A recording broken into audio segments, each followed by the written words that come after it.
کذبوا بالحق لما جاءہم، بے شک انہوں نے جھٹلایا حق کو جب کہ ان کے پاس آ گیا۔ کون؟ نبی صلی اللہ علیہ وسلم اور قرآن۔ وبالحق انزلناہ وبالحق نزل، قرآن کو ہم نے پرپسفل نازل کیا مقصد کے تحت، اور یہ حق کے ساتھ اترا۔ حق کہتے ہیں پرپسفل، با مقصد، سچی، ہر یہ ایک چیز اس ترجمے میں فال کرتی ہے۔ فسوف یأتیہم انباء ما کانوا بہ یستہزئون، تو ان قریب ان کے پاس جو خبریں ہیں نا اگلے انبیاء کے بارے میں، وہ آئی تھی جس کا وہ مذاق کیا کرتے تھے، وہ آ جائے گی۔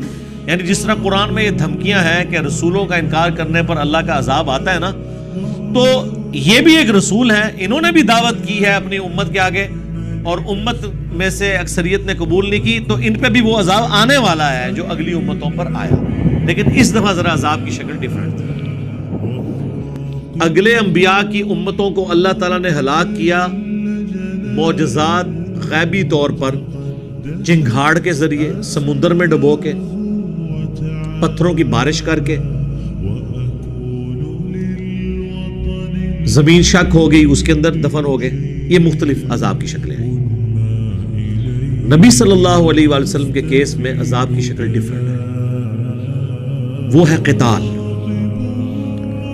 وہ سورہ توبہ میں آیا کہ اللہ تعالیٰ اے مسلمانوں تمہارے ہاتھوں سے انہیں عذاب دے گا۔ ہمارے نبی علیہ السلام کی دو خصوصیات ہیں جو باقی انبیاء سے ممتاز ہیں۔ اگلے انبیاء کو اللہ نے دعوی نبوت کے لیے جو معجزات دیے تھے وہ فزیکل فینومینا آف نیچر کو توڑنے والے تھے۔ حضرت عیسیٰ موسیٰ علیہ السلام کے معجزات، عیسیٰ علیہ السلام مردوں کو زندہ کر دیتے، اندھوں کو شفا دے دیتے اللہ کے اذن سے، موسیٰ علیہ السلام لاٹھی پھینکتے اژدہا بن جاتا۔ اس طرح کا کوئی معجزہ ہمارے نبی علیہ السلام کے کیس میں دعوی نبوت والا نہیں ہے۔ ویسے معجزات بہت ہیں بخاری مسلم میں، لیکن تو مسلمانوں کے ساتھ ہوئے نا کہ غزوہ صلح حدیبیہ کے موقع پر پانی کم پڑ گیا تو حضور علیہ السلام نے اپنی مبارک انگلیاں داخل کی، چشمے جاری ہوئے۔ یہ آپ نے کر کے کافروں کو تو نہیں کہا کہ دیکھو میرے ہاتھوں سے چشمے جاری ہو رہے ہیں تو ایمان لاؤ مجھ پہ۔ الٹا کافروں نے جو معجزات ڈیمانڈ کیے وہ سورہ بنی اسرائیل میں 9 معجزات ہیں۔ اس کے لیے ایک باغ ہو جس میں نہریں رواں ہو جائیں، یہ ہمارے سامنے آسمان پہ چڑھے، اور اس کے چڑھنے کو بھی نہیں مانیں گے، ہمارے سامنے اوپر سے کتاب لے کے ایسے اترے اور اسے ہم چھوئیں اپنے ہاتھوں سے، پھر ہم مان لیں گے تم اللہ کے رسول ہو۔ 9 معجزات ہیں۔ اس کے اینڈ پہ اللہ نے فرمایا تم فرماؤ میں تو بشر ہوں، رسول ہوں، معجزات اللہ کے پاس ہیں۔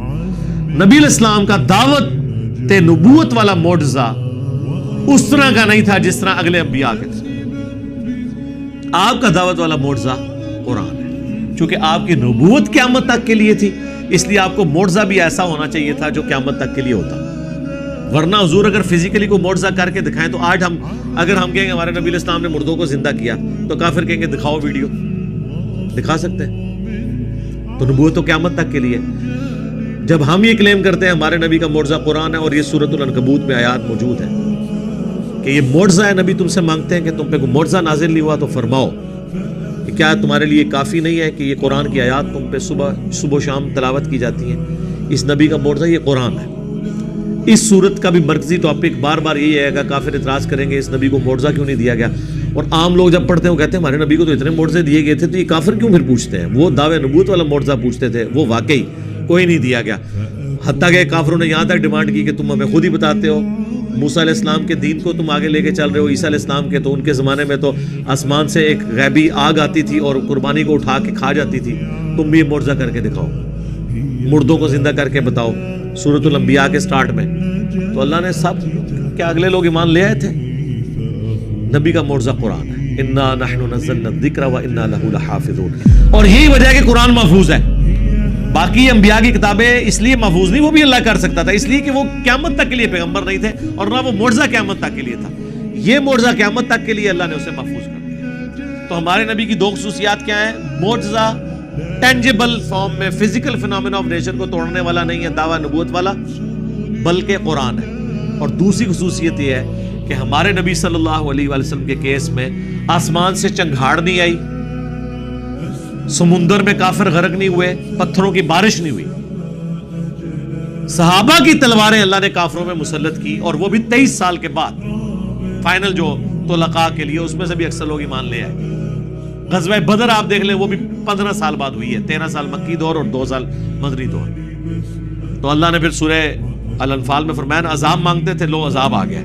یہ عذاب کی پہلی قسط ہے غزوہ بدر. تو یہ ایک مرکزی ٹاپک قرآن کا پتہ ہونا چاہیے آپ کو کہ ہمارے نبی علیہ السلام کا جو معجزہ ہے وہ قرآن ہے.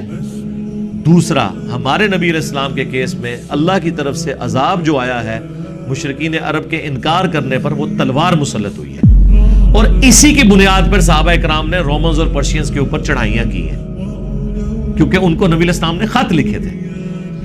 تو حضور تو پوری انسانیت کے لیے پیغمبر بنا کے بھیجے کہ ایٹ لیسٹ جن کو آپ نے خود دعوت دی ہے، اگر وہ ایمان نہیں لاتے تو اللہ کی سنت ہے کہ قوم عاد نے انکار کیا تو عذاب آیا، قوم سمود نے انکار کیا تو عذاب آیا، قوم موسیٰ نے انکار کیا، فرعونیوں نے تو عذاب آیا. ہمارے رسول کا بھی تو انکار کیا نا لوگوں نے، ان پہ عذاب نہیں آنا تھا؟ آیا. غزوہ بدر، خندق، فتح مکہ، قادسیہ، یرموک، یہ سارے عذابات ہیں اللہ کے. وہ سورہ توبہ میں آیا کہ اے مسلمان تمہاری تلواروں سے ہم انہیں عذاب دیں گے. اس لیے یہ مکی صورت پڑھتے ہوئے یہ چیز بار بار آئے گی. تو یہ جو اللہ تعالیٰ فرما رہا ہے نا کہ ان قریب جو خبریں تمہارے پاس اگلے انبیاء کی آئیں نا، تو یہ سب کچھ ہونے والا ہے تمہارے ساتھ بھی. جو تم مذاق اڑاتے تھے اور وہ کہتے تھے کہ اے نبی لے آؤ عذاب، جو ہمیں اتنے عرصے سے سنا رہے ہو کہ رسول کا انکار کرنے پہ فلاں قوم ہلاک ہوئی، تو ہم تو کون نہیں ہلاک ہو رہے. تو واقعی وہ بھی نہیں تھے. 15 سال بعد پھر ہلاک ہوئے نا، 70 سردار مرے نا غزوہ بدر میں، اور اتنے قیدی ہو گئے. اور قریش مکہ کا ایک بندہ، ایک سردار مرنا، وہی ان کے لیے بڑا. وہ تو اپنے آپ کو ڈان سمجھتے تھے عرب کا، ان کے تو ٹکر کا کوئی نہیں تھا، ان کے تو قافلے کو نہیں لوٹتا تھا، کیونکہ حرم مکہ کی ان کے پاس تولیت تھی، متولی تھے وہ. انہوں نے کہاں سوچا تھا کہ ہم میں ایک شخص پیدا ہوگا اور اس طریقے سے ہمیں چیلنج کر دے گا. تو یہ اللہ تعالیٰ کی غیبی مدد تھی نبی علیہ السلام کے ساتھ.